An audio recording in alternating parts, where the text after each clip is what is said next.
Hey there, my name is Grant Stinnett. Welcome to my half-built studio in the woods. So the point of today's video is I'm going to break down the track that I made for Andrew Huang's 4 Producers series. So this project is really quite large, it's huge. So I'm not really sure how far in depth we're going to get with any of this stuff, but I'll at least break it down enough that you get an idea of where I was going with everything and how I kind of generally did everything. So one of the reasons you can see so many different grayed out kind of muted sounds in this track is because when I would create something, oftentimes I would make something very articulate, very small, and then I would want to turn that into a fixed piece or a fixed, finished sound, and I would bounce it down or render it, depending on what terminology you want to use, into a separate track, into a single track. So a lot of these little tiny, like almost microscopic pieces are actually just like single notes that I eventually turned into one part that goes into the song. This, for example, is an arpeggiated sequence that I retuned every individual note and then bounced it down into something like this, where you can see them all, in a line together. But yeah, so let's have a listen through and you can watch as it goes by.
In this whole first section, I was very inspired by one of the participants in Andrew's previous 4 Producers video, Bad Snacks.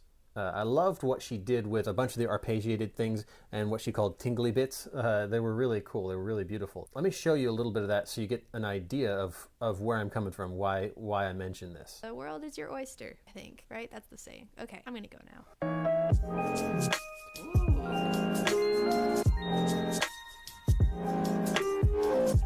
I loved the magical Those feel. bells are really beautiful. Exactly. And those arpeggiated parts. Oh, this is pretty. This is so pretty. I think I'd get along with her too, right? She just brings you into your own world with all Really those nice. tingly bits. So that was my inspiration for a lot of the sound in the first section of this. So let's get into talking about what's actually there, what all these little parts are, now that you've kind of seen massive numbers of parts that are happening. So what I did here was I brought out some of the higher area, the like mid-highs, not super bright some of those, and then I took down the kind of lower mid. And the reason I did this is because I wanted it to be more clear. I wanted it to cut through just a little bit more so that I could add other things around it and have it not take up all of the sonic space, but still be very, very, clear and in the forefront. This note right here, as you can see, this one that's cut out, this is how I built everything else in that intro section. I just took that single note and made all of this other stuff out of it. And I'll show you exactly how I did that. For example, a lot of these little arpeggiated parts that sound like kind of little sprinkly, tingly bits, as Bad Snacks like to call them. Those are all that one single note.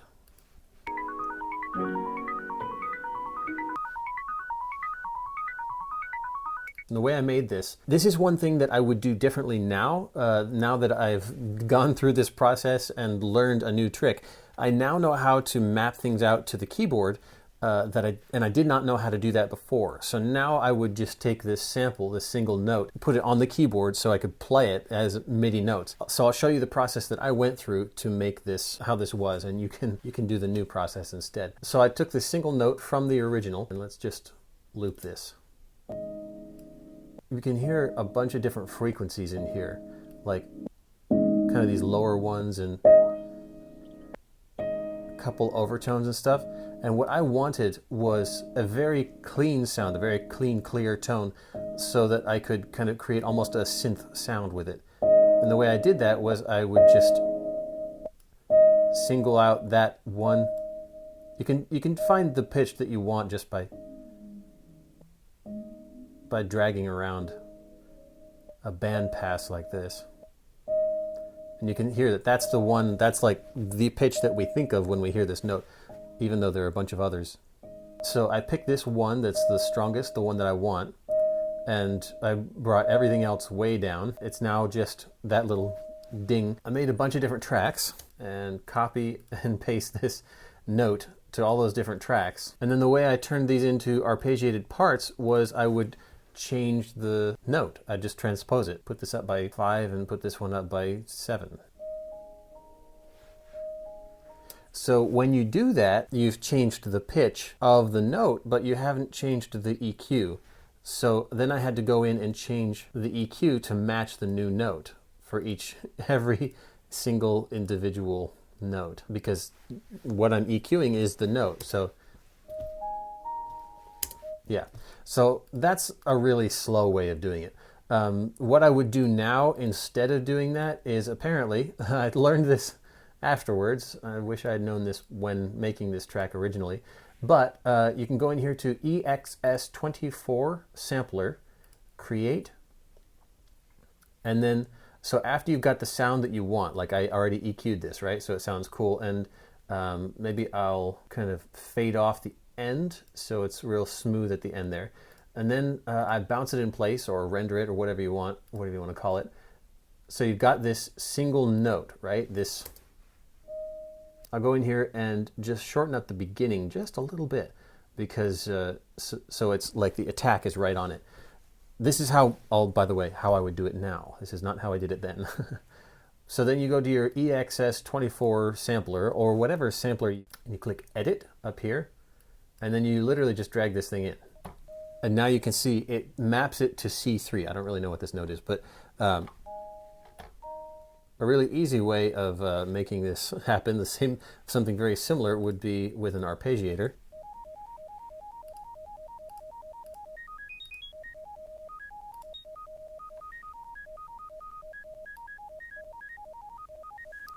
So yeah, it's a lot simpler when you use that instead. So that's how I created, and how I would in the future create those little arpeggiated things. So in here you're hearing a bunch of long sustained notes, and notes that don't actually have attacks, and they kind of sound like pads, and some of them sound like synth bass and all that stuff. So let's talk about how I made that. So this is that same note. And what I did was I cut off the attack. That's what this kind of little triangle shaped thing is. It took off the attack and took off the decay, so it kind of just swells in and out.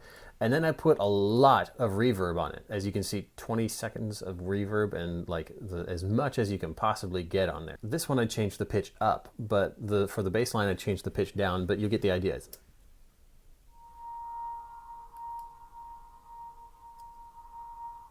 So that's how you turn, just one staccato note into a long decaying or sustaining note. And then I bounced it and changed the pitch again. So I brought it down 24 half steps, down 2 octaves. I also EQ'd it. I wanted the very lowest fundamental instead of the overtones. So I took out the overtone and brought up that fundamental, that lowest note. Bounced that down and changed the pitch again, an octave and a whole step. And I made it a little less stereo. I brought it kind of more to the center. And then I put an exciter on the low end to bring out some of those low notes, and I compressed it to make it kind of a long, smooth sound instead of like a, made it into this really long kind of synth bass womp sound. Then I just retuned it to match the key of the piece, how I wanted it to move. And the way I retuned it was I used Melodyne. Melodyne is kind of like an auto-tuner, except you can adjust the individual transitions between each note, which is really cool. And there's a lot of very specific things you can do with this that's really good for like vocal tuning, or a lot of different kinds of instruments. You can tune them. These little lines here are actually the transition between notes, so you can make it kind of slide between notes or just go like a real fast transition individually. And so that's how I created the bass sound that kind of slides from one thing to another. Like that right there.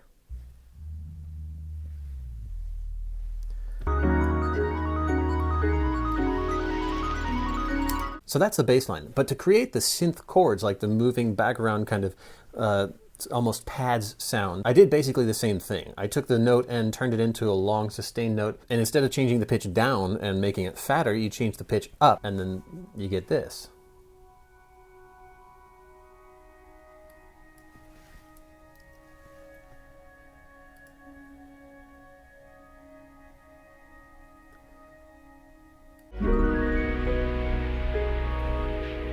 That's how I got all those kind of smooth textures behind all the arpeggiated parts. That's pretty much the only couple of techniques that I used for this whole intro section.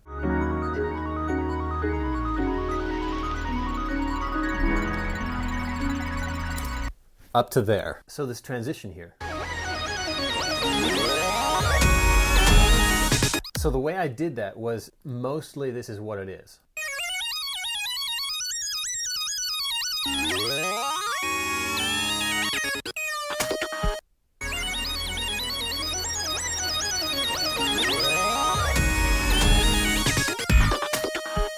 I love these kind of fun little lines with synth stuff, but those are pretty straight ahead. The way I made this chord bend into place, kind of at this part right here, was I play each note individually of that chord, and then I pitch bent it.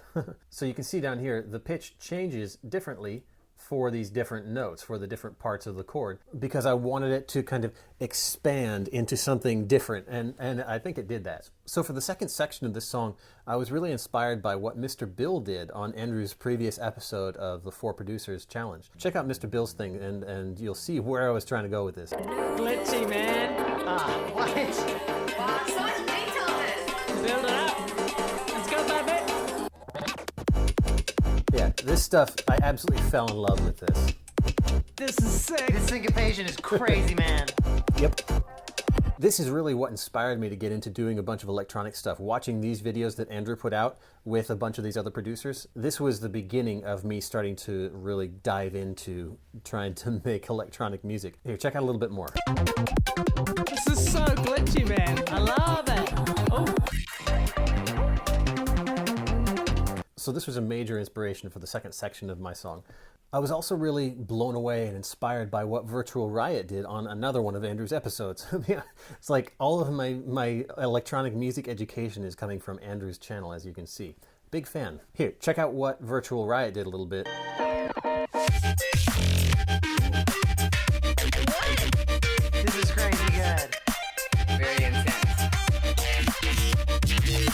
I love the hard-hitting aspect. Oh my god! Yeah, just that like, wow! That kind of tone. To bring that back to my piece and how that applies, I kind of was inspired by the sound and tried to approximate a version of what they're doing at the best of my abilities. Turned out to sound like this.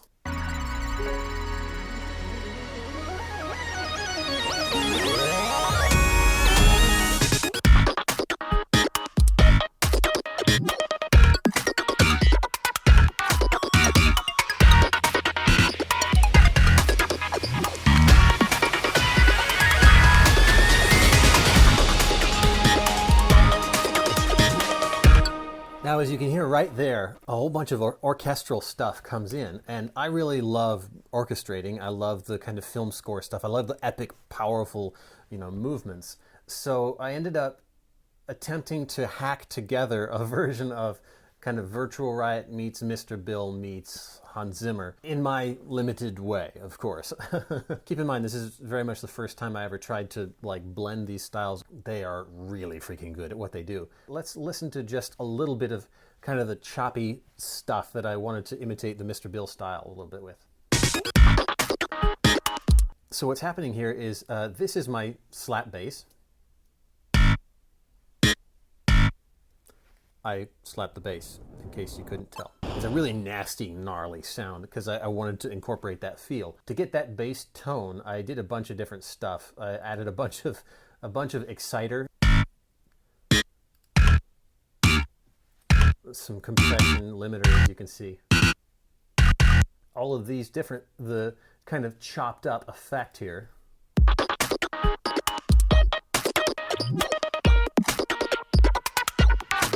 This is basically the main guts of it. There are a few different things. Some of them are percussion parts like this. Now this is actually a Mr. Bill drum loop sample that I bought from his website, and then I chopped it up more even because he chops everything up like a ton, and then I re-chopped it and chopped it some more, so it makes it really choppy. This is another drum loop. So the way I got this sound was I put distortion, an 8-bit effect. In the distortion, you can get bit crusher. You can mix this however you like to get the kind of tone that you want. And then you put it through an auto wah. Here in Logic, they have a pedal board. So on this pedal board, you can grab a whole bunch of different effects here. The one I got was auto funk. Kind of gives it that wop wop sound with the... So you put that together with the chopped up Mr. Bill one here,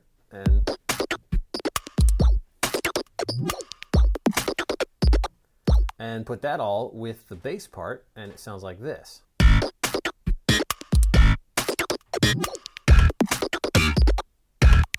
And that's not bad, but I wanted to incorporate and include the original sample in the entire song. So I decided to chop that up and put the same effects on it, bit crusher and the auto wah, on the piano as well, and that sounds like this.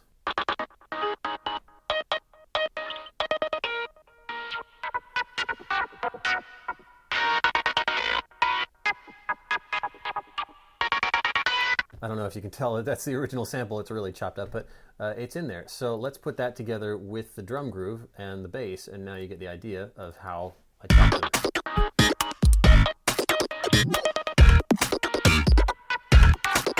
And the way I choose where to chop things up is just listen. When does it sound like it could use like a cool little thing, or when does it sound like it goes like a space for a second? Doing it by feel. I don't really have a method.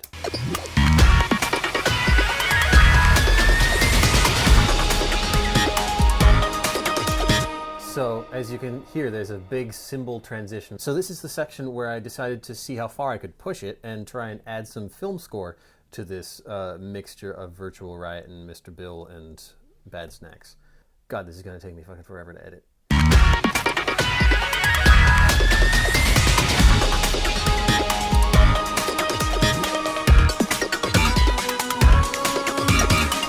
So to come up with this melody, I wanted to do something that complemented the original sample, the original melodic movement, but also kind of was different, went a different place. The fundamental part of this section is also the same as just the groove section before it, but I added a bunch of orchestral parts. And let's have a listen to some of just these parts that I added to it.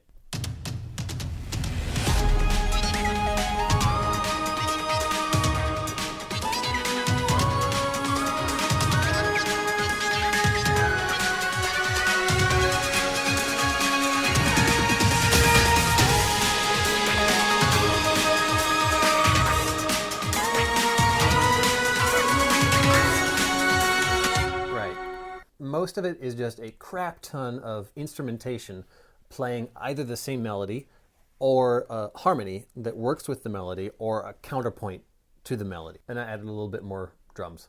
Let's listen to just this section for a minute.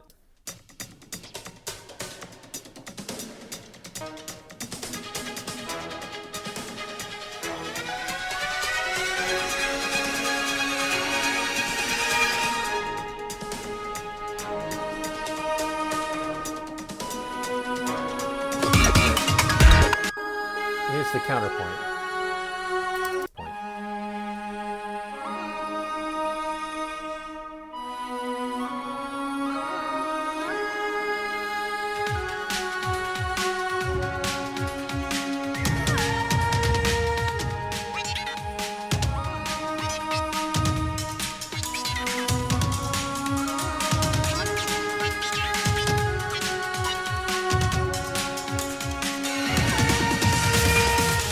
Then I thought, okay, this is cool. I've added these textures together, but now it really needs to freaking explode. It needs to go somewhere amazing. So added a bunch more things to it. So let's hear that part.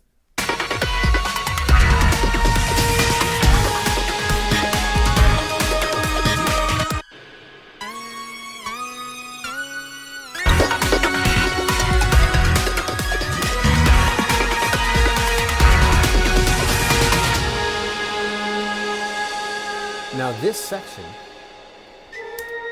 the main part of this section is actually the whole first section rendered into a single file, bounced down, and then flipped around backwards. And that sounds like this.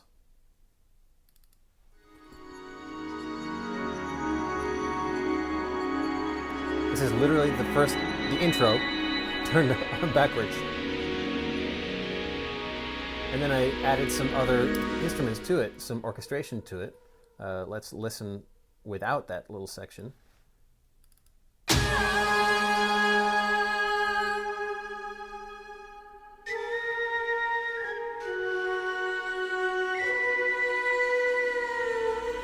And so everything together for that section.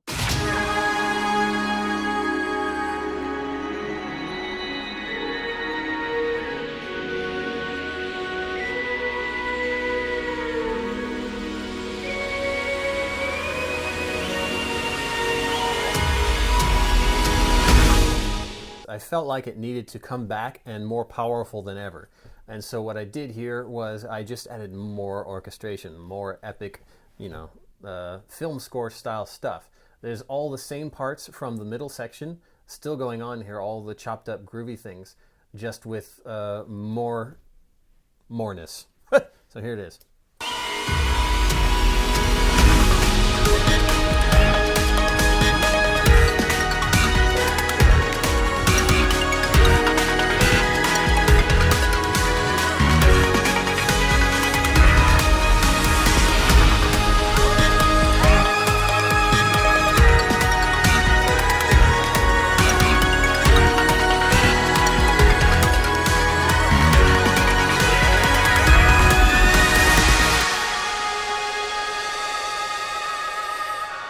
And so this outro section, this ending, is also the intro just brought back again, flown over here, with a few extra things added over the top of it.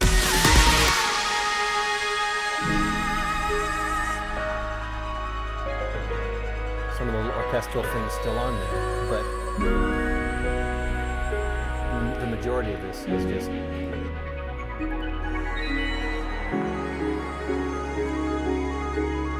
It felt like it needed some closure, kind of a back to the beginning, but also put it to rest.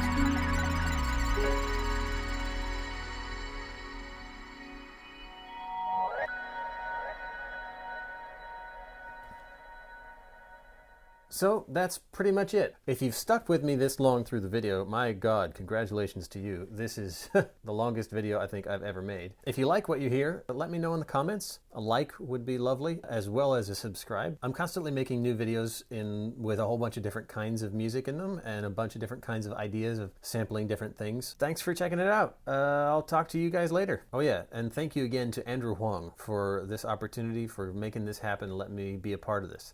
This was very inspiring and I really enjoyed doing this. All right, peace out, nerds. See you later.